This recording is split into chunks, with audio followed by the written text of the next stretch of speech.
Yeah, he saw me before the summons, beneath the shadow of the leaf. A fig tree holding all my questions, carrying Jacob's grief. No guile in my marrow, he declared it before I could speak. Israelite indeed, the title belongs to the ones who seek. Before Philip's sandals reached me, he had already read the room. I was underneath the fig tree, lost inside my scripture womb. No scroll in my possession, just the words absorbed in silence. Every letter of the Torah internalized through patient reliance. The sages used to sit beneath the branches where the fig shade fell, where the leaves became a canopy and the Spirit's voice could dwell. I was running Jacob's story through the corridors of my thought. How a man so drenched in deception became the covenant that God wrought. His name was the supplanter, he grabbed at the heel of his twin. He dressed in goatskin, veiled his face, let the strategy of lying begin. He deceived the blind eyes, he stole the blessing with shadow in hands. And still God pursued him, rewrote his name and rewrote his land. So I sat with the weight of it. Can a crooked vessel be made straight? Can the God of a birthright thief still carry the covenant weight? The wind moved through the fig leaves, I was deep inside the marrow of it. Then a voice arrived before Philip did, and fractured the silence I'd built. He saw me before the summons, beneath the shadow of the leaf.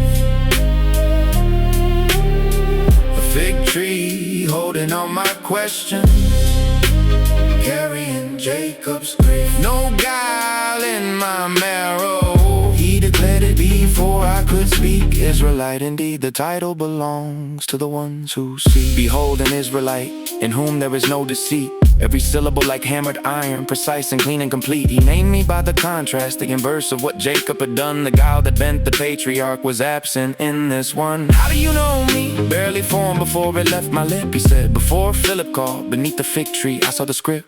Not the bark, not the branches, but the text alive inside my mind. He walked into my meditation, reading what no eye could find. Then he opened something greater, you will see the veil removed. Heaven torn and angels traveling the pathway I have grooved. Ascending and descending upon the Son of Man, the fall in line. He quoted Genesis 28, the ladder at the Bethel borderline. Jacob laid his head on stone and the dream descended like rain.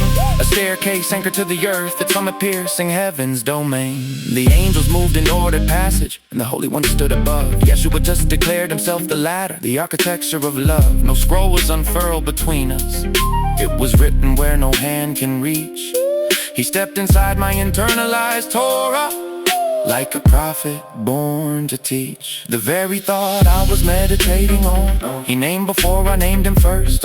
Israelite indeed, no guile, he diagnosed my spiritual thirst. Jacob limped into the morning, his hip forever bearing the mark. He wrestled God until the daybreak, bled his blessing from the dark. He asked for the name, and Israel was the word that shattered the night. A crooked man made covenant, a wounded man walking in light. But Nathaniel never had to wrestle deception out of his chest. He sat beneath the fig tree seeking, let the scripture do the test. And Yeshua walked toward his meditation, met him inside of the thought. That's the sacred way to be and truly seen by the one your silence sought. He's not just the lesson, he's the ladder, the staircase that bridges the torn. Every angel ascending, descending, moves to the one who was born. The meeting of heaven and earth is not a rung, it's a name in the face, and no man truly seen beneath the fig tree ever goes back to that place. He saw me before the summons, beneath the shadow of the leaf. A fig tree holding all my questions,